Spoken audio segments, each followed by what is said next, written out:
नमस्कार दोस्तों, बहुत बहुत स्वागत है आपका हमारे YouTube चैनल AR एकेडमी में। तो दोस्तों, जैसा कि आप सभी को पता है कि आप सबका कल एग्ज़ाम है।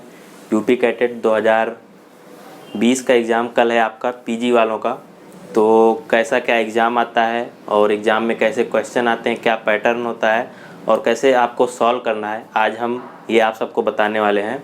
बहुत लोगों के मैसेज आ रहे थे कि सर बहुत डर लग रहा है और कैसे हमको क्वेश्चन बनाने हैं, कैसे सॉल्व करना है और क्या होगा, तो उसी पर आज हम सब डिस्कस करेंगे।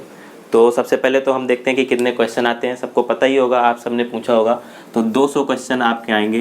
कैसे आएंगे? Objective question, multiple choice question आएंगे।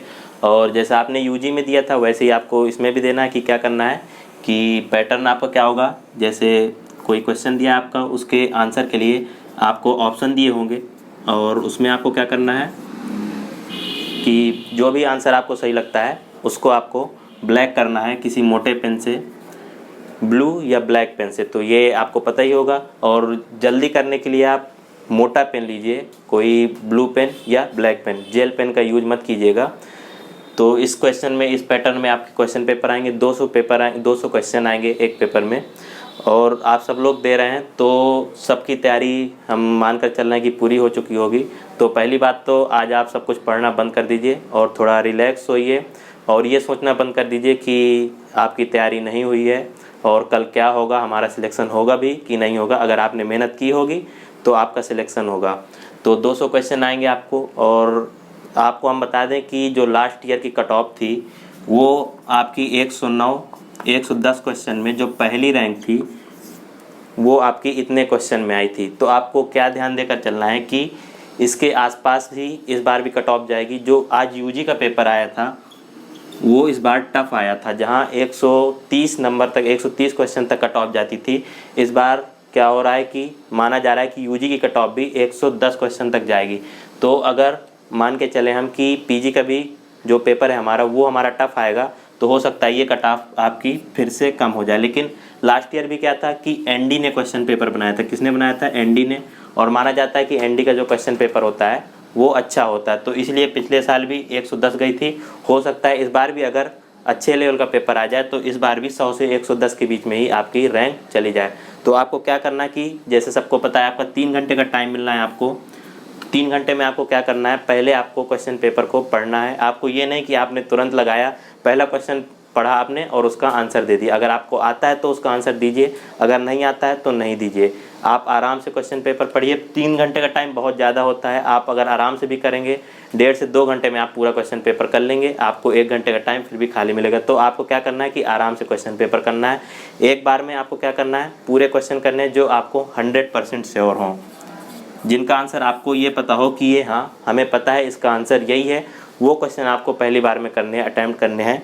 उसके बाद आपको क्या करनी है, उसके बाद आपको करनी है काउंटिंग। उसके बाद आपको काउंट करने कि आपने कितने क्वेश्चन अटैम्प्ट किए। अगर आप पहुंच रहे हैं 100 से ऊपर पहुंच रहे हैं तो आप इसके बाद क्या करें कि कुछ भी नहीं करें। अगर आप 100 क्वेश्चन में क्लियर हैं कि हमारे 100 क्वेश्चन क्लियर हैं, 100% श्योर है कि यही आंसर होगा, तो आपको उसके बाद एक भी क्वेश्चन नहीं करना है। क्योंकि क्या होता है कि जब आपको 3 घंटे का टाइम मिलेगा, आपने 1.5 घंटे में अपना क्वेश्चन पेपर सॉल्व कर लिया, 100 क्वेश्चन आपके श्योर हैं। लेकिन क्या होता है, आपने जब दोबारा क्वेश्चन पेपर पढ़ा तो आपको लगेगा कि जब दोबारा जो क्वेश्चन आपने नहीं सॉल्व किया उसको पढ़ेंगे तो आपको लगेगा कि ये तो इसका आंसर ये हो सकता है, और आप उसका आंसर दे आएंगे और फिर बाद में वो क्वेश्चन गलत हो जाएगा। तो ये आपको नहीं करना है।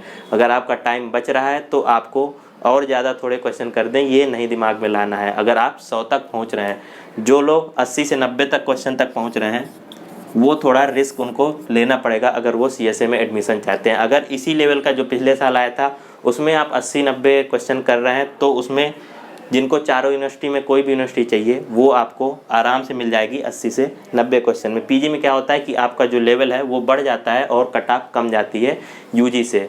और अगर बात करें तो क्वेश्चन पेपर में सबसे ज़्यादा जो आपको पैटर्न दिया गया है कि जेनेटिक्स के कितने क्वेश्चन आएंगे और सॉइल साइंस के कितने आएंगे, वो तो है। लेकिन अगर हम बात करें तो 1-2 साल से देख रहे हैं कि जितना भी प्लांट प्रोटेक्शन का पार्ट है, जिसमें आपका जेनेटिक्स हो गया और पैथोलॉजी हो गया, एंटोमोलॉजी हो गया, उससे क्या हो रहा है कि क्वेश्चन ज़्यादा बन रहे हैं और इन्हीं पर क्या है आपकी रैंक निर्धारित होती है। तो दोस्तों, आपको अगर आज रिवीजन करना भी है तो आप आज प्लांट प्रोटेक्शन का रिवीजन कर सकते हैं, जेनेटिक्स का रिवीजन कर सकते हैं। और रिवीजन आपको कैसा करना है कि आपको सिर्फ अब देखना है, अब आपको कुछ नई चीज़ नहीं पढ़नी है कि आपने कोई नई बुक उठा ली, जेनेटिक्स की नई बुक उठा ली और आपने पढ़ना चालू कर दिया। ये नहीं करना है आपको।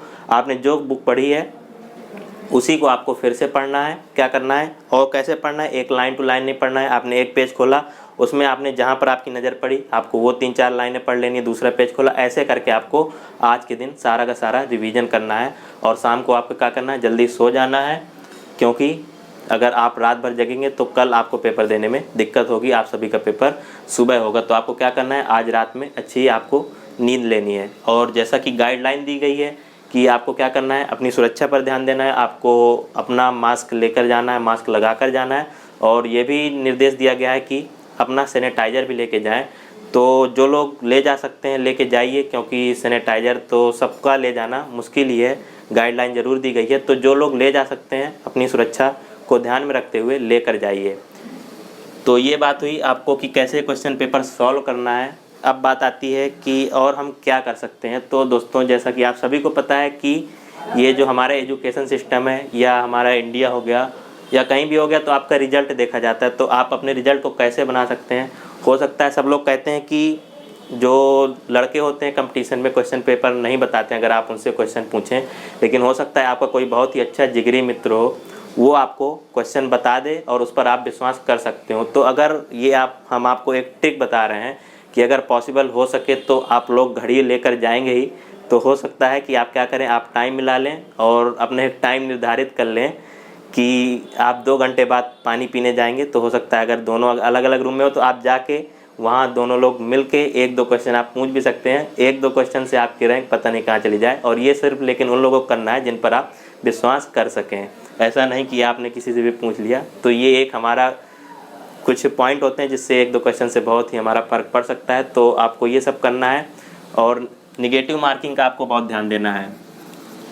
1/3 की निगेटिव मार्किंग जो होती है, क्या होता है कि आपने भले ही आपको 80 क्वेश्चन आ रहे हैं, अगर उसके बाद आपको कुछ क्वेश्चन बढ़ानी है तो जिसमें आप 50% श्योर हो कि ये ऑप्शन है, उसमें आपसे 8 से 10 क्वेश्चन बढ़ा सकते हैं। लेकिन अगर आपको बिल्कुल भी श्योर नहीं है और आप तुक्का मारते चले जा रहे हैं, ये आपको बिल्कुल भी नहीं करना। क्योंकि क्या होगा कि आपने एक क्वेश्चन गलत अटैम्प्ट किया, उसके साथ क्या होगा कि आपका 1/3 दूसरे सही क्वेश्चन का भी चला जाएगा। मतलब कि आपने अगर 4 क्वेश्चन गलत अटैम्प्ट कर दिए तो क्या हो जाएगा कि आपका एक क्वेश्चन सही गलत हो जाएगा।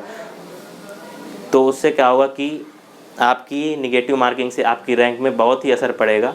तो ये आपको नहीं करना है। और जैसा कि आपको बता ही दिया गया कि आपको कितने क्वेश्चन अटैम्प्ट करने हैं, आपको नहीं जाना है कि आपको 150 के ऊपर करना है, आपको 200 करना है, आपको ये बिल्कुल भी नहीं करना है। क्योंकि पीजी की कट ऑफ कम जाती है। आपको अगर 100, 110, 120 तक आप श्योर हैं तो यहाँ पर आपको रुक जाना है और फिर कुछ भी नहीं करना है। आपको अपना पेपर बंद कर देना है, काउंट करके रख देना है आपको। उसके बाद से आप कितनी बार भी पेपर देखें, आपको नया क्वेश्चन कोई सॉल्व नहीं करना है।